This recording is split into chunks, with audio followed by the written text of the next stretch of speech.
Welcome to Grade 7 ELA with Mr. Viveiros. I'll be your teacher today. Today we'll be covering, as you can see on my little whiteboard here, iReady Lesson 16, Analyzing the Structure of a Poem. We'll be covering the first 4 parts of this 5-part lesson together. And then I will leave the 5th part, the Common Core practice assessment for the 5th part will be what I'll be assessing you guys on when the time comes. So I'm going to switch my screen over here and just direct you to today's materials.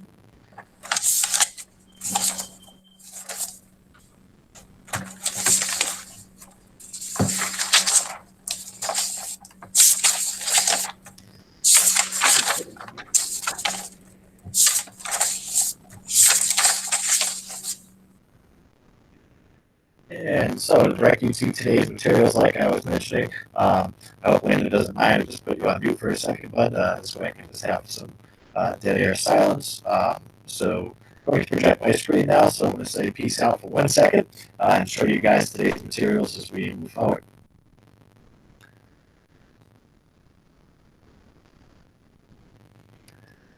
Okay, so I'm now sharing my screen, as you can see. Now what we're going to do is I'm going to show you guys how to navigate today's materials through the Google Classroom. So if you click on your Google Classroom and go to your Google Classroom, this is the Google Classroom for 7 Harvard. As you can see the string here. If you click on classwork, you'll see that I have virtual learning set up on a week-by-week basis. Today we're completing virtual learning session number 2, which is our iReady lesson number 14. So what I'm going to do is, once I click on the post, I'm going to click on View Material. And you'll see that all of these great materials pop up. The first thing we're going to do for this lesson is just, again, kind of advise you through the materials. So you can use the Google Doc here in order to access the notes for iReady Lesson 14. You can use the PDF to access the lesson materials. And then you also have the link to our Google Meeting here. When our lesson is done, I'll be updating this to also share the sample work that goes along with the lesson, which I'm going to guide you guys through the sample work, which is completed in parts 2 through 4 of each iReady lesson.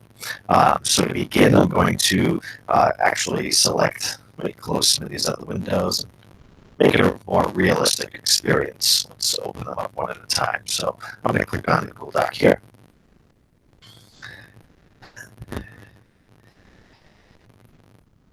And it's going to take a second to load. But what I've done here is I've taken the first part of the lesson and I've broken it down into very orderly notes to help you guys with reviewing these concepts as we move forward. So here's our notes for today's lesson. Again, it's iReady Lesson 14, Analyzing the Structure of a Poem. Our learning target, wait a second, experiencing a small glitch. Okay, it says student learning target is reading literature standard 7.5, which is analyzing how a poem's form or structure contributes to its meaning. So this lesson, you'll be able to analyze a poem structure in order to figure out its meaning. So some key vocabulary from this lesson will be poetry, stanzas, free verse, rhyme scheme, rhythm, repetition, narrative poetry, lyric poetry, sonnets, and odes, as they're called. Okay, we get more into these words as I get through the notes. So if you don't know any of these words or aren't feeling 100% confident in what any of these words mean, just know that the purpose of the notes is to really break down these words into their simplest forms in order to help you to understand what they mean and how they apply to our concept of poetic structure. So first of all, we'll start with the opening question. What is poetry? Poetry is writing that uses words, sound, and structure in special ways to express meaning. So poetry is a very unique type of writing because there's really no rules. And when you're the poet and you're the person creating the poem, you know, you can really have a lot of fun with what the poem looks like. I know the sixth grade recently worked on some very interesting poems where they were kind of outlined in funky ways in like all sorts of shapes and things like that. And you may recall earlier this year, we worked on what were called acrostic poems with the book Liddy, where we wrote a poem using the first initial, or first letter, I should say, well, each letter, I should say, in her first name to come up with descriptive words. We had done that during a collaborative station during our blended learning. You guys did a great job in that assignment. As you know, unfortunately, I never got a chance to hang up those posters, but they were graded and you guys all did very well. Okay, so continuing on, we're going to talk now about how poems are structured. So poets arrange their thoughts in stanzas or groups of lines. Think of a stanza as like a paragraph or section of a poem. Stanzas, there's no rules. A stanza could be 1 line long. It could be, 1,000 lines long. I think about like epic poems that are hundreds of lines long in terms of their stanzas. I think about like the Iliad and Homer, some great classics in Greek literature and Greek mythology. Okay, so continuing on, we're going to get into poetic devices. Okay, so the poetic devices we'll be talking about today are free verse, rhyme scheme, rhythm, and repetition. So sometimes when poets, write their poetry, they use free verse to compose their poems. Okay, so free verse is the arrangement of lines when the arrangement of lines is irregular and there may be no rhyme scheme or rhyming pattern. Okay, so these are, poems that have no rhyme at the end or in the middle or anywhere within the poem itself. Okay, free verse is probably, again, it's the option for poetry and poetic structure that gives you the most freedom because you could write it as a story and really say that it's a poem. Most narrative poems use a free verse structure and include no rhyming. The other type, sometimes poets use rhyme scheme. Okay, so meanwhile, sometimes poets use rhyme scheme to compose their poems. So with rhyme scheme poetry, the authors arrange the lines in a rhythmic pattern and they contain some type of rhyming pattern. Okay, so maybe it's the first word of each line rhymes, or more commonly, I should say, the last word in each line of the poem could rhyme. And we'll see some rhyme scheme today when we get into our first part of this lesson. Continuing on, sometimes poems have a particular rhythm that's established by the speaker of the poem. So rhythm is created typically through repetition. So that's when a poet repeats certain sounds, words, or patterns to call attention to them. We'll be taking a look at a poem today where the author uses a lot of repetition. It's a poem called How Do I Love Thee? And we'll see that in that poem, the speaker uses a lot of repetition, actually repeats the line, I love thee, kind of over and over again. An important note when it comes to rhythm is that a poem does not have to contain a rhyme scheme in order for it to have a rhythm. I think a lot of times we associate rhythm with rhyme, particularly with our music studies. But just know that in order for a poem to have a particular rhythm, it does not have to have a rhyme. Okay, just to remind you again, that rhythm is created through repetition as it states right here in our notes. Okay, just going to highlight that because that is a very important note. Okay, that rhythm is created through repetition and rhythm does not have to have a rhyme. All right, so some tips in order to help you to read poetry. Now, looking at this document, I forgot to put actually a really important question, so I'll be adding it as we go. But it says, it is important to read poetry out loud in order to get a better understanding of its content. Okay, so it's important that the words are spoken when reading a poem because it can really help you to pick up on things that you normally would not pick up if you were reading in your head. And here's some questions you can ask yourself when analyzing poetry, and we'll be following this this protocol today as we analyze a few different poems. So the first question I forget to even write in, I'm going to add it in as you guys can see, is what is the title of the poem? What does it mean? Okay, so what is the title of the poem? Okay, because if you can understand and make an inference based on the title of the poem, it can kind of create that lens that's going to help you to get to that understanding that you need to get. You'll see with the poems today, I've analyzed the title with each part of our lesson to kind of make that inference and model that practice for you.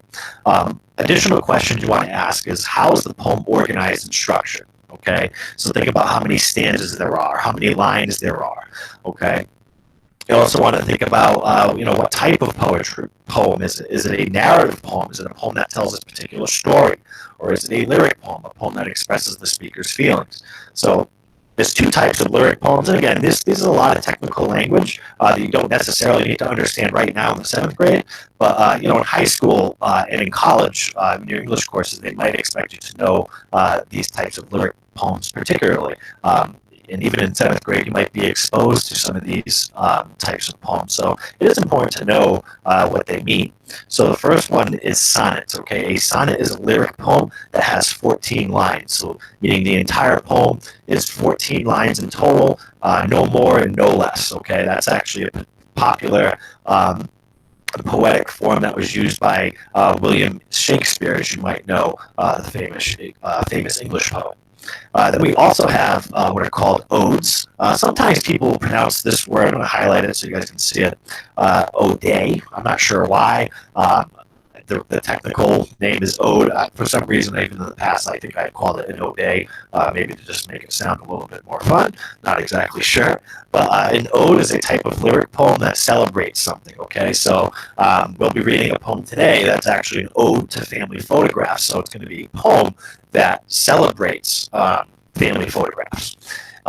Additional questions to ask that you should consider when analyzing poetry: does it rhyme or is it free verse? Okay, because that can really help us to, again, better grasp, the tone or how the speaker is feeling about the topic they're writing about. If there's a lot of rhyme and it's sing-songy, then it might give off a tone that the speaker is very happy.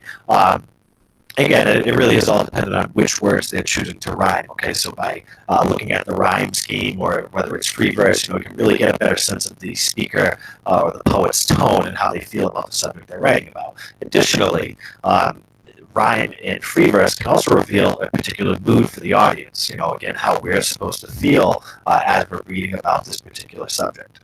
Lastly, does the poet use repetition? Okay, so are there repeated words and phrases within the poem? And again, if so, what effect does it create? There's always a reason behind an author using repetition. I think particularly, and this is not a poem, this is more of a speech, but I'm sure most of you are familiar with Martin Luther King's I Have a Dream speech. And in that speech, he really emphasized, I have a dream, I have a dream, I have a dream. Almost every line of that speech contains that line. And what he's trying to do is to emphasize the fact that, what he had envisioned for the future was actually possible. Okay, so I'm just going to go back to the video, and I'm going to open it up for questions if Landon has any questions. Looks like there's somebody else who has joined us as well. Landon, I'm going to unmute you in one moment. I'm going to stop presenting my screen first, I think. Okay, and there he is. Landon, let me unmute you. If you have any questions at all, you can feel free to let me know. I got to hit the button. It's taking me a second here. They're doing some construction outside, so the internet is not very cooperative today. And I thank you so much for joining me. Again, these videos are being recorded and will be posted to Google Classroom, but the fact that you tuned in live is, again, showing a lot of initiative. I'm having issues trying to unmute. Did you mute your own microphone, perhaps? All right. There we go. There you go. Okay. All right. I appreciate it. Yeah. If you could just, when I go back, just like mute on your own, it makes my life a lot easier, because when I try to do it, it seems like everything goes wacky. I don't have any questions. You don't have any questions? Okay, good.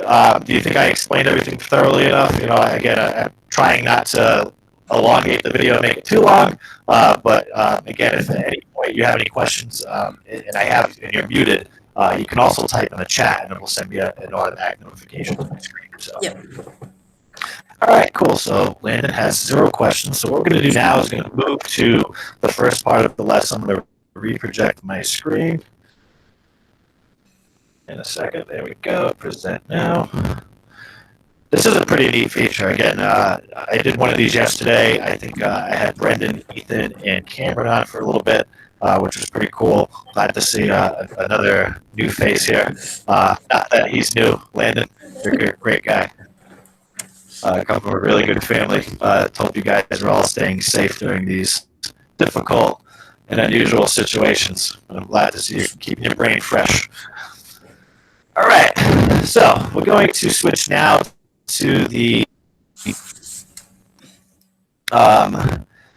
going back to the Google Classroom. I'm going to go to the PDF document, which is contains our lesson materials in addition to the notes I just went over.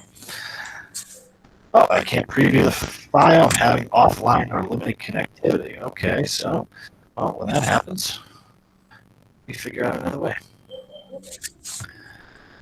Yeah, they're digging up some sort of I don't know, like it's in the picnic area outside my apartment. They're digging some sort of giant hole. There's a guy out there with spray paint the other day. So if I do get disconnected, do know that I will be back. Okay. Let's try that again. Okay, maybe open in a new window.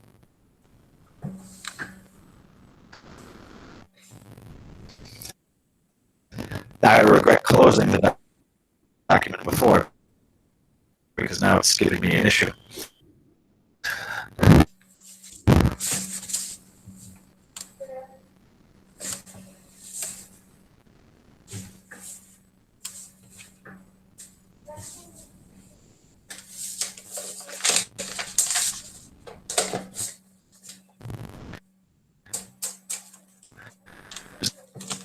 Where I really miss my document camera.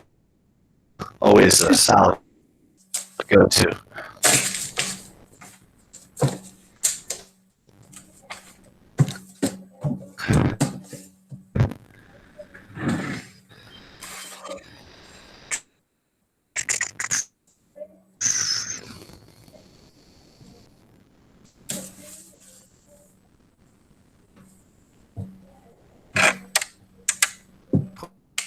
Close my email. Speed things up.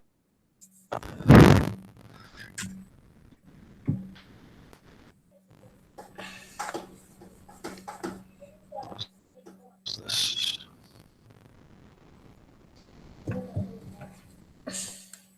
Like very slow.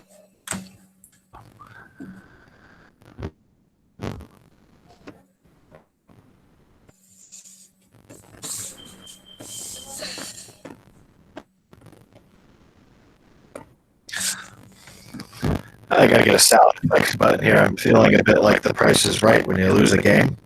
You know that awful horn sound you get? It's kind of exactly what's going on here. All right. And here we go. This is the exact sound. All right. That link didn't work. Come on. Stop resisting. All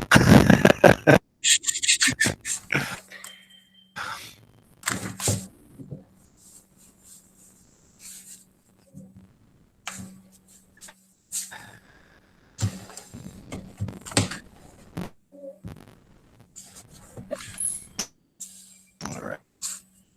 All right. So let's try this.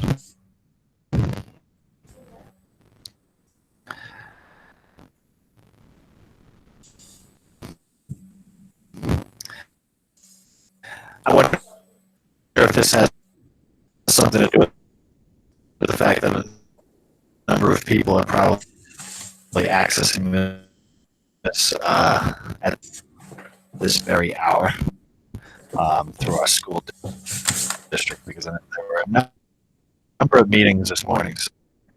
So this is probably part of the issue. Okay. It's got to be, right? It's got to be. Okay, preview file. Okay. We're going to try this one. And, all right. Working better now. Okay. There we go. This is the lesson. As you can see, just I pulled that. Obviously, that was a direct link right from the Florida Schools website, which, as you know, contains all of these materials in addition to where I'm posting them on Google Classroom. I'm just not sure why they're deciding to preview on Google Classroom right now. It's beyond my control. Yeah, and this is kind of like what they've been doing with the Tonight Show. I don't know if you've been staying up late, but Jimmy Fallon's been having to broadcast from home, just like all the newscasters. So it's just pretty neat. We got our own little TV show right now.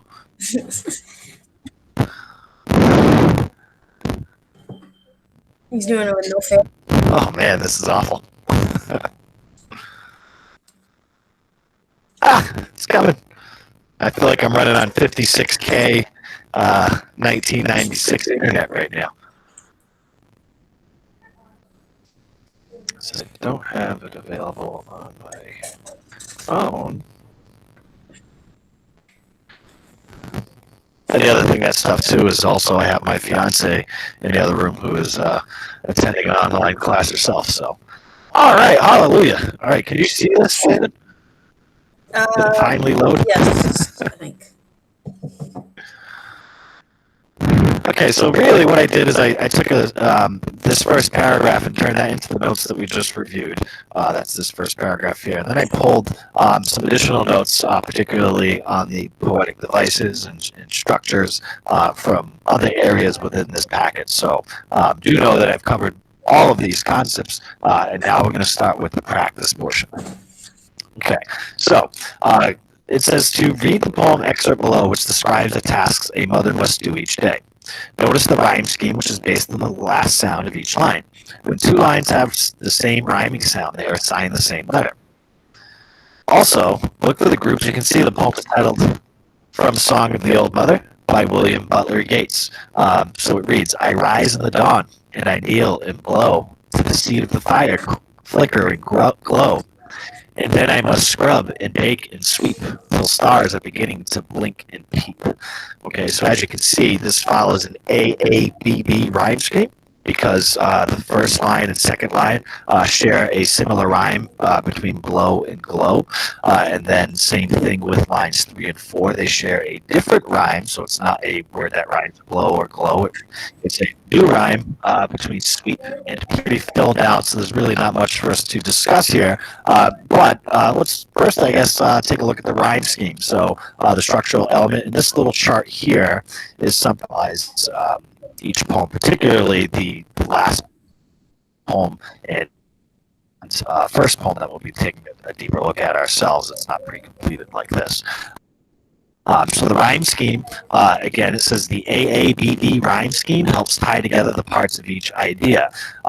Starting the fire, again, that's in the first two lines, and cleaning all day, that's in lines 3 and 4. The repeated pattern is ending each line with a group of verbs, suggests the day in and day out nature of the woman's work. So again, each line also ends with a verb, which is an action word. So those words would be blow, glow, sweep, peep.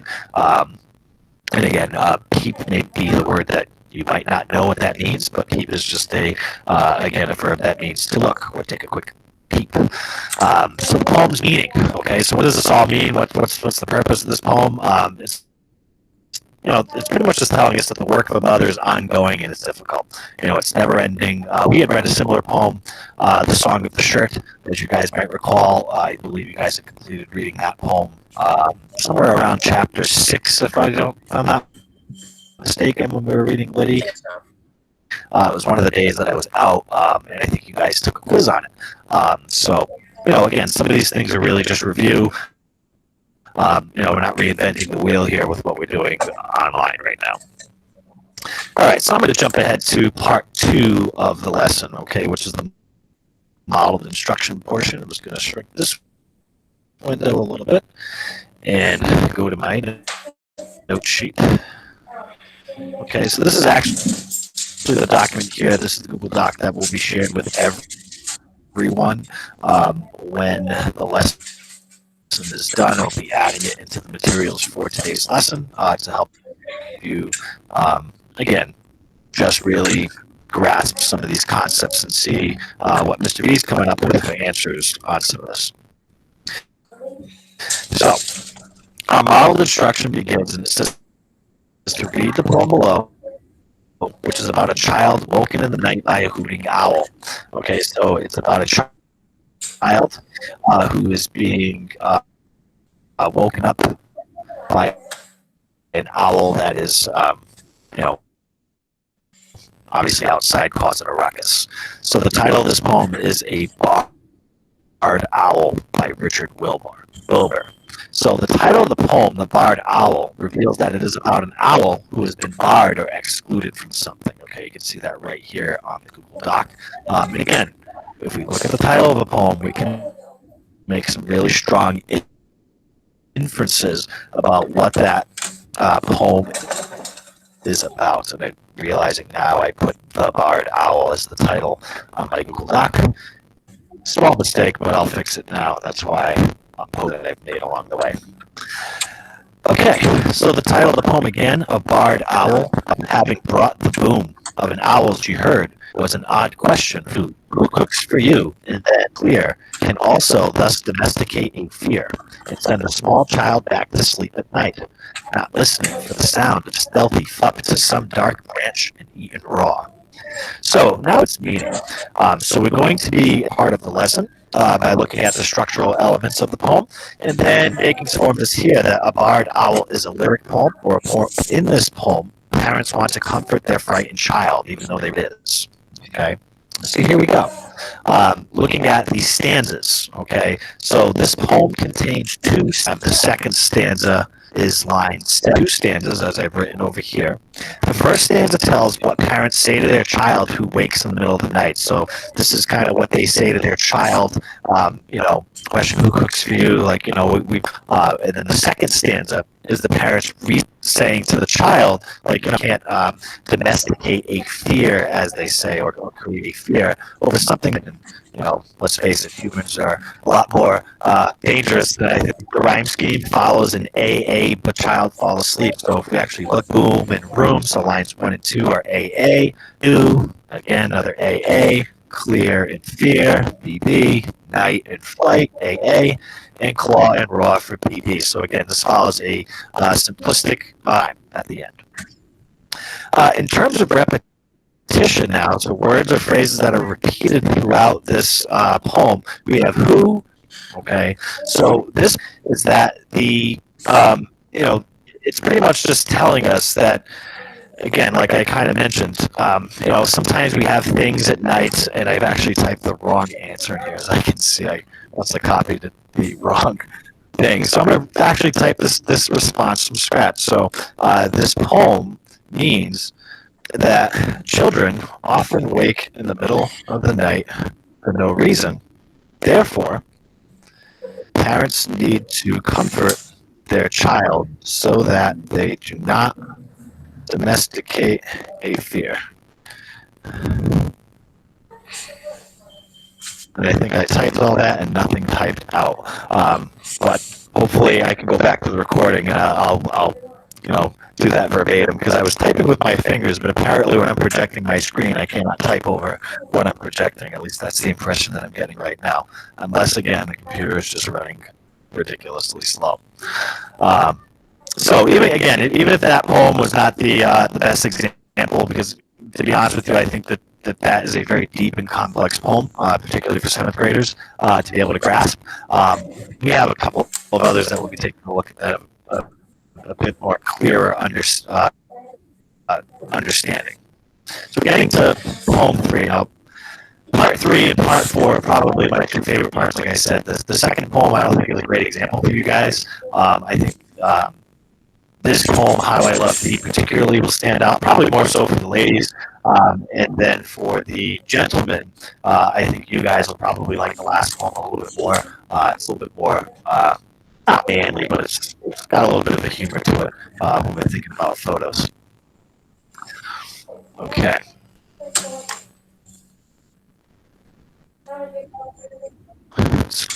Elizabeth.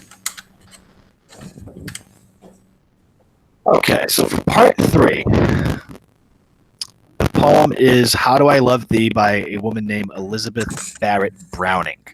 Okay, so the title of this poem, it's obviously in the form of a question, which reveals that the speaker of the poem, which is probably the narrator, um, oh, look at that. My response magically just appeared from the last answer. I'm not sure how that happened, but again, these are the tech jumps that we're going to have to go through as we figure this out together. But getting back to what I was saying, and I apologize if I feel like, or you feel like I'm all over the place. The good thing about this is it's a recording. You can rewind, you can fast forward, you can get to the points that you feel you need the most help with. So, again, this poem, How Do I Love Thee by Elizabeth Barrett Browning. Again, the title of the poem is in the form of a question, which reveals to me that the speaker will probably answer this question throughout the poem, or at least somewhere in the poem. So, how do I love thee? Thee is a Old English phrase that really means you. So, how do I love you? You might want to think about the title as being how do I love you instead of how do I love thee, which is, again, just the same thing, just a fancier way of saying it. So this activity says to read the poem and use the close reading in the hint to help us understand and answer the questions below. Okay, so the questions that we need to answer are to explain how the poet has used repetition to express the speaker's feelings, and then also to cite evidence from the poem to explain how the poem structure helps us understand the speaker's feelings. Okay, so we're going to be using the close reading protocol and the hint to help us get through this. So I'm going to go back and reread the poem, beginning with the top. It says, How do I love thee? Let me count the ways. I love thee to the depth and breadth and height my soul can reach when feeling out of sight for the ends of being in ideal grace. I love thee to the level of every day's most quiet need, by sun and candlelight. I love thee freely, as men strive for right. I love thee purely, as they turn from praise. I love thee with a passion put to use in my old griefs, my childhood's faith. I love thee with a love I seem to lose with my lost saints. I love thee with the breath, smiles, tears of all my life. And if God choose, I shall but love thee better after death. Okay. So the close reading asks us to, it says, this is a sonnet, which is a lyric poem. Again, it's 14 lines. Think about how the phrase count the ways in the first line relates to the phrases in other lines. And it says to underline the phrase that is repeated throughout the poem. So the phrase that is obviously repeated throughout the poem is I love thee. But how does that connect to count the ways? Well, the connection that can be made is that this poem lists all the ways in which this person loves the other person. So, in which ways the speaker of the poem loves the subject that they're writing about, whether it's a male or a female. I'm not exactly sure, but we can obviously read for that. We had to, but that's not an essential question. So, whether it's a boy or a girl isn't necessarily important. So, why worry about it? But again, to go back to the close reading, think about the way Count the Ways connects with the repeated line I love. Again, it's just listing all the ways in which the author, or speaker, I should say, loves the subject that they're writing about. Okay, so continuing on to our response. So it says, explain how the poet has used repetition to express the speaker's feelings. So what I've done here is I've come up with a sample response, okay? And it says this poet uses repetition to emphasize the ways in which the speaker expresses his love. Okay, so the poet is using again that line, I love thee, to express their love to whoever it is that they love, or whatever it is that they love. I think it's a who, though. I don't think it's a what. Continuing on, it's asking us to show our thinking. So it says, citing evidence in the poem, explain how the poem structure helps you understand the speaker's feelings. So it reads, the sample answer, the poet repeats the phrase, I love thee, a total of 9 times in the poem. By repeating this phrase so often and then describing specific ways, the poet helps readers understand the nature and extent of the speaker's love. Now, this is a great response to this question because it's explaining how the structure helps us understand the speaker's feelings. A lot of times when I see you guys write your responses to questions that are asking how, you inaccurately use the phrase because, okay? You would use because to explain why something happens. You would not use the word because to explain how something happens, okay? So you'll notice again in the response, it says the poet repeats the phrase I love thee a total of 9 times in the poem. By repeating this phrase so often, again, there's that keyword by, and then describing specific ways the poet helps readers understand the extent of the speaker's love or how much the speaker loves the subject that they're writing about. Okay, so now what we're going to do, I'm going to go forward. Landon, I don't have you muted, but you can feel free to interrupt me anytime. But I'm going to jump forward to part 4, which is the guided practice. And again, this is a poem, probably my favorite of all these poems. It just reminds me of my own little family photo books and everything like that that I have lying around at home. That I know my mother's really been digging through those during this time because she's got nothing better to do. So why not be embarrassing photos of myself as a child? Maybe I could share one with you guys. So for part 4, the guided practice, again, it's called Ode to Family Photographs. Okay, and again, an ode is a type of lyric poem that celebrates something. So this is a poem that is celebrating or paying respect to family photographs. Okay, so therefore I can infer that the poem is about respecting and celebrating family photographs. Okay, it's pretty straightforward.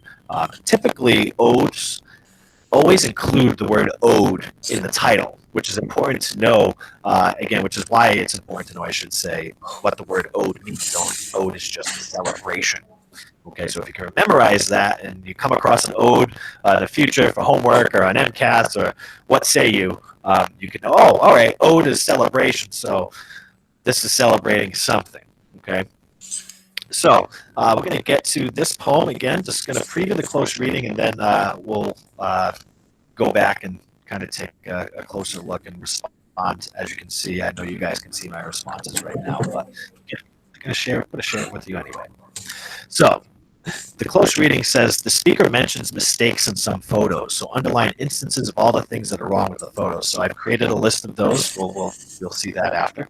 I can actually do this too. If I just slide that over, I covered my work. And then the hint, it says the speaker starts by flipping through a book of photos. Does he keep doing so to the end? What changes and how do the lines and stanzas help show that change, okay?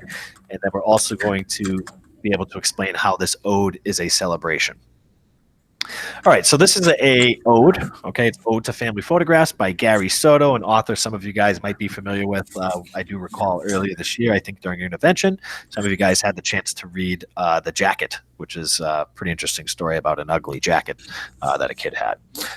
The poem is 20 lines long, just again making some general observations from top to bottom. It is broken into a series of stanzas. So we have one stanza here. We have this one line stanza. And again, you can always tell the stanza because there's some added white space. So we have 1, 2, 3, 4, 5, 6, 7, 8 stanzas in total. All right, here we go. Ode to Family Photographs by Gary Soto.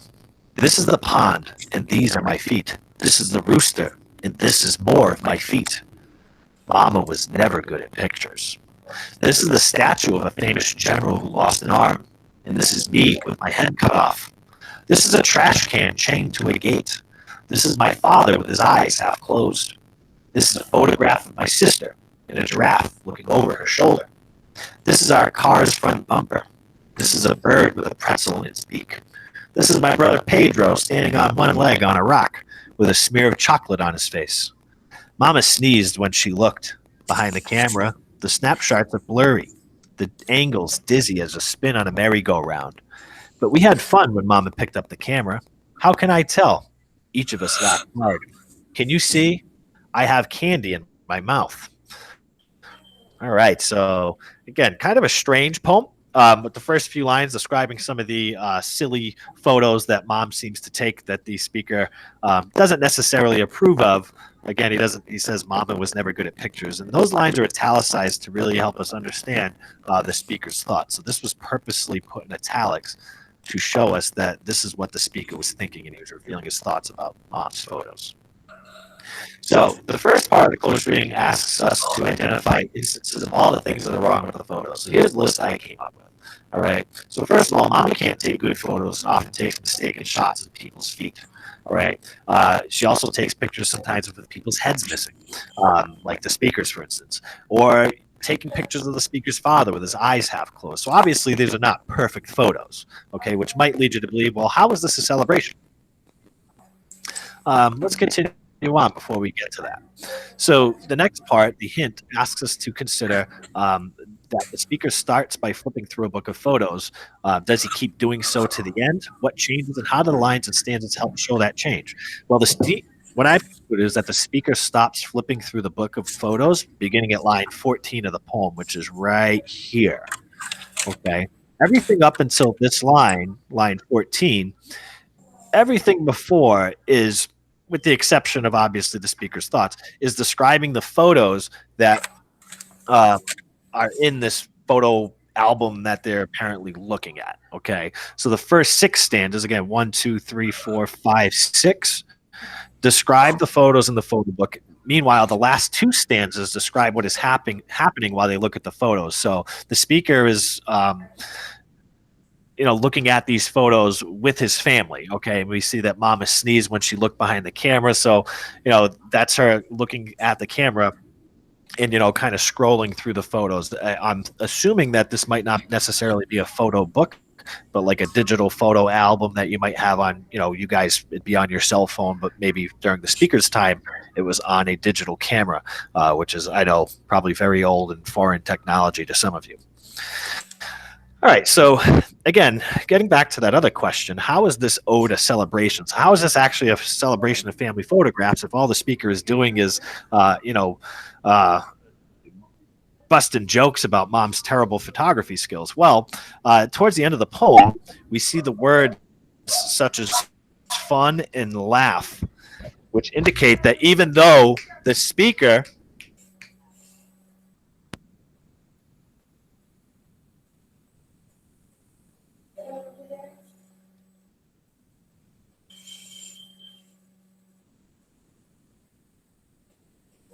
So again, it's a celebration because we're seeing, that they're kind of having a good time reminiscing as they look through this photo album or photo book or digital collection of photos.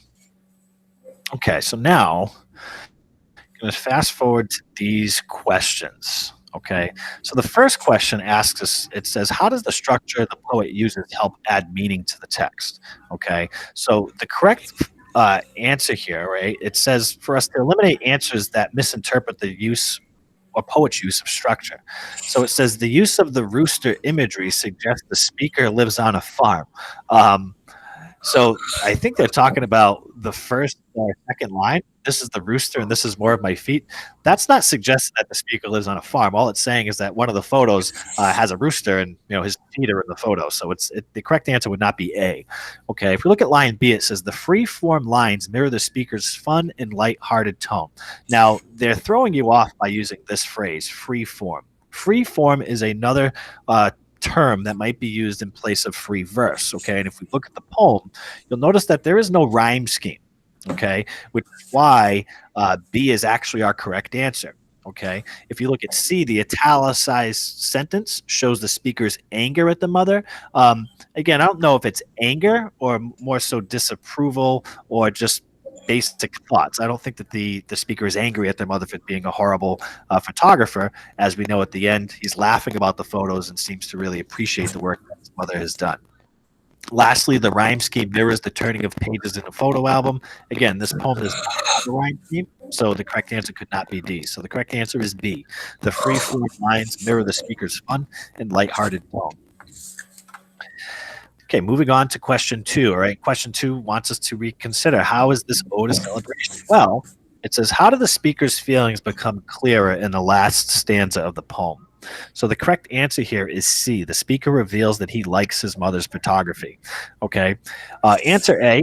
The speaker wishes his mother had been a better photographer is a detractor because he seems to really appreciate these terrible photos that she took because, again, he's laughing about them and describes the moment of looking at them as being fun. So obviously, I don't think he's worried about his mother's photography skills. Answer B. The speaker regrets how he described the photographs. That would not be an accurate response because, um, again, he's not really expressing at any moment that he feels sorry for saying his mother was a bad photographer. It's just, it is what it is. I think he actually just being brutally honest. As we know, C is the correct answer. Let's go to D. The speaker is upset that the photographs had mistakes. Again, he seems to really appreciate those mistakes as he laughs them off and talks about them being fun towards the end. Now, for the poem, all right, you'll see that I also create, it says for question 3, for us to really use the structure, look at the structure of the poem in order to help us explore the relationship between photographs and memories. Okay, so question 3 says this poem explores a relationship between photographs and memories. Write a paragraph that describes how the structure of the poem helps to explore this relationship. Use at least 3 details from the text to support your response. So again, this seems like a pretty meaty response, but if you think about it, okay, again, it's just asking us to describe how the author uses structure to reveal this relationship between photographs and memories. So for this, because it's a structure question, I'm using that structural element organizer that we identified in our first part of our lesson. Okay, so the structural element says repetition. So there's a sense of excitedly flipping through the pages. Okay, I'm getting the sense that he's kind of excited because he's moving very fast throughout the poem. The lines are kind of short. He's going from one to the next. You can notice the use of punctuation. That also creates the fact that he's excitedly moving through these pictures. Okay, he's moving very fast, one thing after another. The length of the stanzas, okay, they go from short to long. So we have a lot of 2-line stanzas.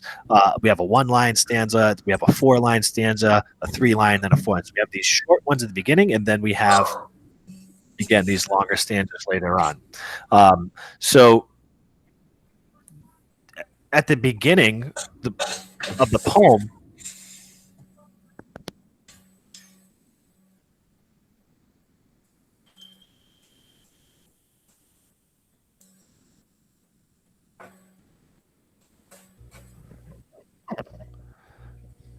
so going back to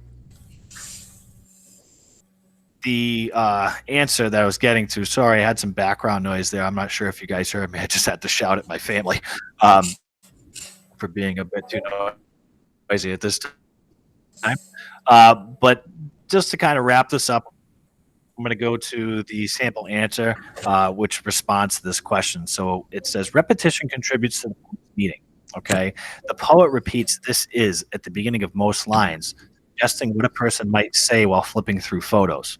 But then the speaker stops looking at photos and begins thinking about the person who took them, his mother. Suddenly he seems less hurried and more thoughtful. This switch from action to thought are reflected by the stanzas. Initially, the stanzas are short, but they lengthen as if the speaker, after a hurried beginning, ends up taking the time to linger over the memories those photos evoke. So, again, in the first few stanzas, he's just talking about the photos. This is this, this is this, this is this. And then we see this shift beginning right here, where we're seeing him start to not only remember what the photo and describe what the photo is, but then what was happening while that photo was taking place when he was a child. So we see that that moment of a realization within the speaker, like, hey, wait a second, like this was actually a pretty cool time, because he's kind of flipping through the beginning, like, this is this is that, and then we see him really kind of dive back and remember the photos that he took. So, to conclude our lesson today, I'm going to perform a read aloud of part 5, which is a poem called A Boy and His Dad by Edgar Guest. Okay, you guys will be responsible for responding to questions 1 through 4. And again, you can go back to my notes. I would highly recommend that when you analyze this poem, you look at its structural elements using the organizer here.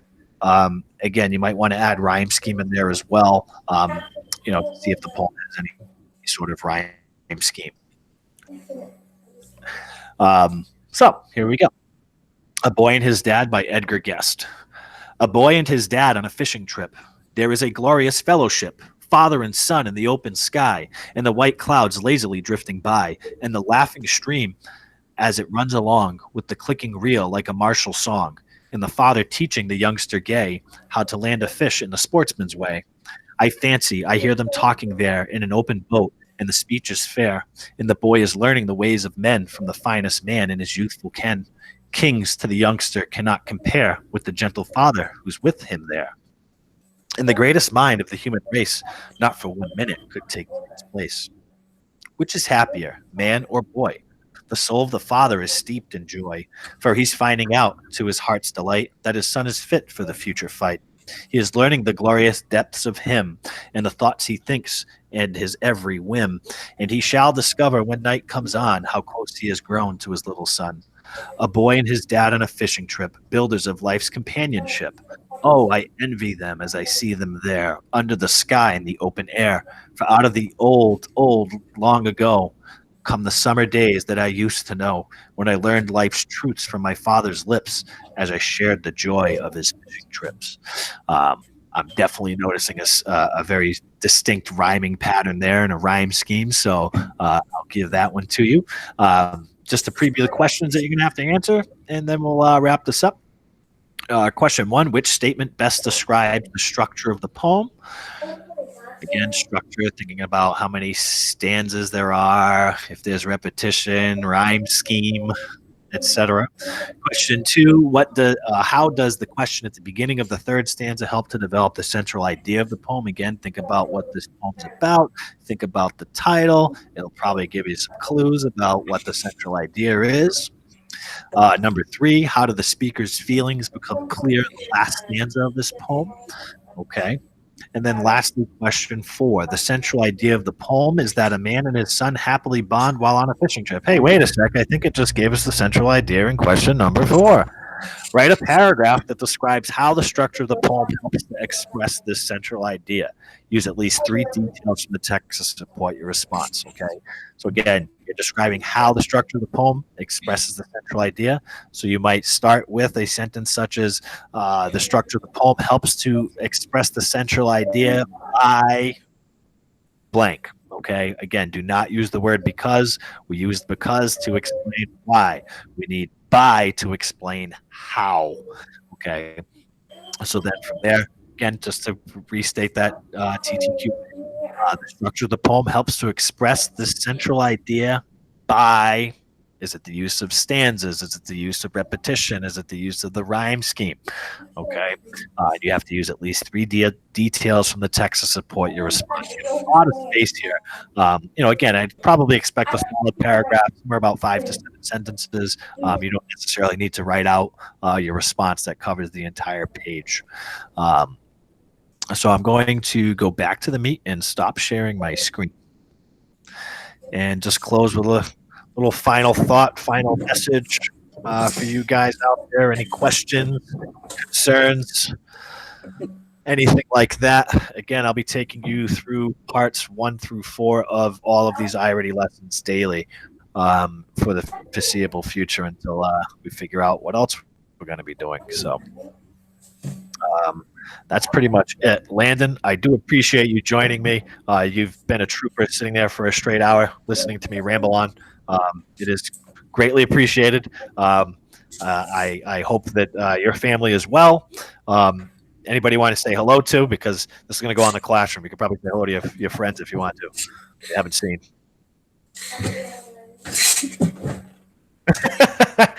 Just give it a big wave. All right, Landon, I appreciate it. You take care, my friend. I'll be back tomorrow at You too. 10:30. You guys know where to tune in. Everything's on Google Classroom. So thank you so much. Much love to you guys. Be safe and wash your damn hands. Take care.